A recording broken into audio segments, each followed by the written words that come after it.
अब चलते हैं शॉर्ट क्वेश्चन नंबर 8 की तरफ, जिसमें हम लोग फाइंड करेंगे दो वेवलेंथ्स की लाइट की रेशो। हम लोगों ने देखना है कि कैसे उनको कैलकुलेट किया जाता है कि अगर हमारे पास किसी वाइट लाइट या किसी और लाइट का स्पेक्ट्रम गिवन हो तो हम लोग कैसे ऑर्डर ऑफ वेवलेंथ को फाइंड कर सकते हैं। आइए इस क्वेश्चन में देखते हैं।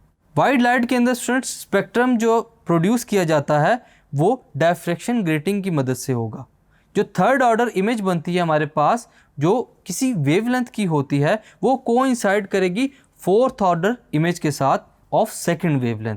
हम लोगों ने इन वेवलेंथ्स की मदद से और ये जो कोइंसाइड कर रही हैं स्टूडेंट्स इमेजेस, इनकी मदद से कैलकुलेट करनी है रेशियो ऑफ टू वेवलेंथ्स। आइए देखते हैं किस फार्मूले से या फिर किस स्टेप से हम लोग इसको फाइंड कर सकते हैं। The formula for diffraction grating is d sin theta is equal to n lambda. ये हमारे पास एक वेल नोन फार्मूला है जिससे हम लोग डायफ्रैक्शन ग्रेटिंग की वैल्यूज को फाइंड कर सकते हैं। For third order image of first wavelength, wavelength हमारे पास फर्स्ट होगी लेकिन वहाँ पर वो कौन सी पिक्चर जनरेट कर रही है, थर्ड ऑर्डर। तो हमारे पास n की वैल्यू क्या हो जाएगी students, n is equal to 3 and lambda is equal to lambda 1, यानी कि फर्स्ट वेवलेंथ के लिए थर्ड ऑर्डर हम लोग यूज़ कर रहे हैं। So d sin theta is equal to 3 lambda 1, n की जगह 3 पुट किया, लैम्डा की जगह लैम्डा 1 पुट किया, इसको हम लोग इक्वेशन 1 कह देते हैं। For fourth order image of second wavelength n4 हो जाएगा जो कि ऑर्डर को डिफाइन करता है, और लैम्डा जो है वो वेवलेंथ की वैल्यू को डिफाइन करेगा यानी कि लैम्डा 2।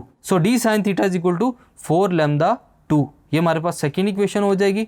फर्दर चलकर अगर हम लोग इनको कंपेयर करें तो लेफ्ट और राइट साइड जो है स्टूडेंट्स वो आपस में कंपेयर होंगी। लेफ्ट साइड जो है वो आपस में कम्प्लीटली कैंसिल हो जाएंगी क्योंकि वहाँ पर दोनों की वैल्यू सेम है। सो राइट हैंड साइड हमारे पास बचती है जिनको हम आपस में कंपेयर कर सकते हैं। 3 lambda 1 is equal to 4 lambda 2।